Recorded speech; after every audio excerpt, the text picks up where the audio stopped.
হয়,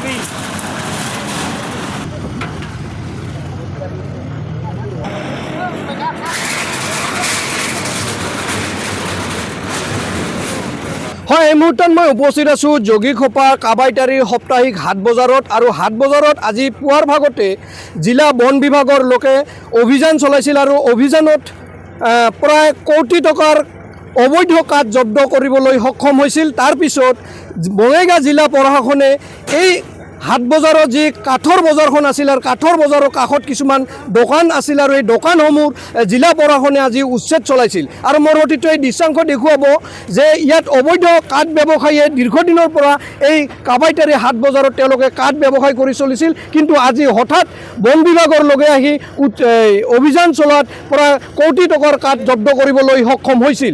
আৰু তাৰ পিছতে এই বঙাইগাঁও জিলা প্ৰশাসনে ইয়াত দোকানসমূহ উচ্ছেদ চলাইছিল। আৰু মোৰ লগত স্থানীয় এই কাবাইতাৰী হাট বজাৰৰ কিছু লোক আছে আৰু তেওঁলোকৰ পৰা কিছু প্ৰতিক্ৰিয়া জানিম। তেওঁলোকৰ ইয়াত দোকানসমূহ আজি ভাঙি দিয়া হৈছে আৰু কি কাৰণত ভাঙি দিয়া হ'ল সেই বিষয়ে আমি কিছু কথা জানিম। কি ক'ব? আজি আপোনালোকৰ দেখিবলৈ পোৱা গৈছে যে বন বিভাগৰ লগে এই কাবাইতাৰী হাট বজাৰত যি কাঠৰ বজাৰ আছিল, বজাৰ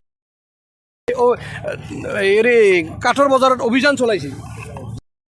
হয়, তাতে অভিযান চলাইছে, কিন্তু আমি ইয়াতে স্থায়ীভাৱে 2009 চনৰ পৰা আমি নিজাববীয়াকৈ সাৰৰ দোকান কৰি আছিলোঁ। আমাক চৰকাৰৰ পৰা লাইচেঞ্চ দিছে, আমাৰ পঞ্চায়তৰ পৰা নো অবজেকশ্যন চাৰ্টিফিকেট দিছে। আমি লিগেলভাৱে সাৰ আনি আছোঁ। আমাৰ ID আছে, IDত সাৰ দিয়ে, সেই IDতে আমি আধাৰ কাৰ্ড মাৰি মাৰি সাৰ বিক্ৰী কৰোঁ। মোটামুটি ইয়াতে যেতিয়া কাঠগিলা লৈ গ'ল তেতিয়াও 2:30মান বজে আমাক কোনো কিছু কোৱা নাই। আমাক 10 মিনিটমান সময় দিল অলপ মাল ওলোৱাৰ কাৰণে। আমি কিছু মাল ওলালোঁ, ওলাৰ পিছতে কেনেকৈ ভাঙি দিলে আমি কিন্তু গম নাপাওঁ, হঠাৎ কৰি ভাঙি দি গ'ল আমাকে। উচ্ছেদটো কেইখনমান ভাঙি দিছে দোকান? সাৰৰ দোকান ইয়াতে 4টা সাৰৰ দোকান আছিল, 4টাতে অনুজ্ঞাপত্ৰ আছিল, সাৰৰ লাইচেঞ্চ আছিল। আৰু এই দোকানবিলাক কোনে বান্ধি দিছিল? এইবিলাক আমি নিজে বান্ধিছিলোঁ। তাৰপিছত লিচি আছিল, লিচি খাজনা লয় আমাৰ পৰা। সাপ্তাহিক বজাৰত সপ্তাহত খাজনা লৈ আছে। ইয়াত কাঠৰ বজাৰ আছিল। কাঠৰ বজাৰত অভিযান চলাইছিল পুৱাৰ ভাগতে বন বিভাগে। ইয়াত অবৈধ কাঠ প্ৰায় 6টাকৈ গুদামৰ পৰা কাঠ জব্দ কৰিছিল। প্ৰায় কোটি টকাৰ কাঠ ইতিমধ্যে জব্দ কৰিবলৈ সক্ষম হৈছিল বন বিভাগে। কি ক'ব? কাঠৰ অবৈধভাৱে চলি আছিল। কাঠ অবৈধ নে বৈধ সেইবিলাকতো আমি নাজানো, কিন্তু কাঠৰ ব্যৱসায় কৰি আছে, বহুত ল'ৰা ছোৱালী আছে। কিমান দিনৰ পৰা আছিল? এইটো প্ৰায় বহুত দিনৰ পৰা হ'ব। আপোনালোকে গম নাপায় যে অবৈধভাৱে চলি আছিল? নাই, ক'ৰ পৰা ব্যৱসায়ীবিলাক চলিছিল?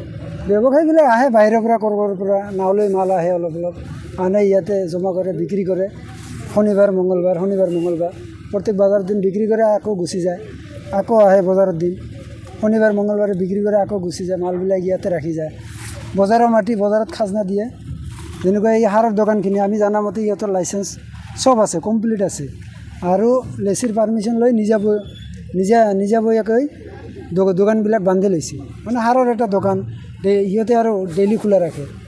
আৰু লেচিক টকা দিয়ে? লেচিক টকা খাজনাটো দিব লাগিব না। তাৰপিছত ভাঙিল যে? ভাঙিল এইটোৱে মানে বুজিব পৰা নাই কিয় ভাঙিল। তথাপি 10 মিনিট সময় দিছে, এই 10 মিনিট সময়ৰ ভিতৰত ভাঙিল। এইটো আমাৰ মানে কি কাৰণত ভাঙিল এতিয়া সিহঁতে ভালকৈ কিবা ক'ব আপুনি? আজি কাঠৰ বজাৰত অভিযান চলাইছিল। আমি আর কি কম আমি এইখিনি ক'ব যে যিমান গাড়ী কাঠ লৈ গেল এই মালগুলো ক'ৰ পৰা আহিছে, কোন পাহাৰৰ পৰা আহিল। আমাৰ ইয়াতে ভৈৰৱ পাহাৰতো কাঠ নাই, আমাৰ এইফালে মালিকৰ পাহাৰতো কাঠ নাই। ইয়াতে অভিযোগ আছে অবৈধ কাঠ ব্যৱসায়ীসকলে অবৈধভাৱে কাঠসমূহ ব্যৱহাৰ কৰি আছিল। কিন্তু ইয়াত ফৰেষ্ট বন বিভাগৰ লোক আহে না নাহে? বজাৰত বন বিভাগৰ লোকতো আহি কাঠ লৈ যায়। ইমিওতো কেনে কাঠ যেহেতু লৈছে, ইমিওতো বজাৰৰ পৰা লৈ যায়। আমি পাব্লিকেও অলপ সুবিধা পাওঁ। আপোনালোকে নাজানে নেকি এখন অবৈধভাৱে যে কাঠ চলি আছিল? এখন কাঠ অবৈধ না কি সেইটো আৰু আমি নাজানো। আমি আমাৰ লাগে বজাৰৰ পৰা 2-4টা আমি কিনো। এখন ক'ৰ পৰা আহে সেইটো বন বিভাগেহে জানে। এই কাঠটোতো ৰাস্তা দি আহিছে, এতে তো জন্ম পোৱা নাই না, বজাৰতো জন্ম পোৱা নাই। কেনেকৈ আহিল কাঠটো? ৰাস্তা দি আহিছে, যিমান গাড়ী লৈ ইমান গাড়ীতে তো আহিছে কাঠটো। বন বিভাগে পাহাৰতে ধৰব লাগছিল। আমি বজাৰত আমাৰ পাব্লিকৰ অলপ ক্ষতি হয়। আমি পাব্লিকে যি আহাৰ লৈ আমি ঘৰত বনাওঁ, আমাৰ অসুবিধা হয়ে গেল এখন।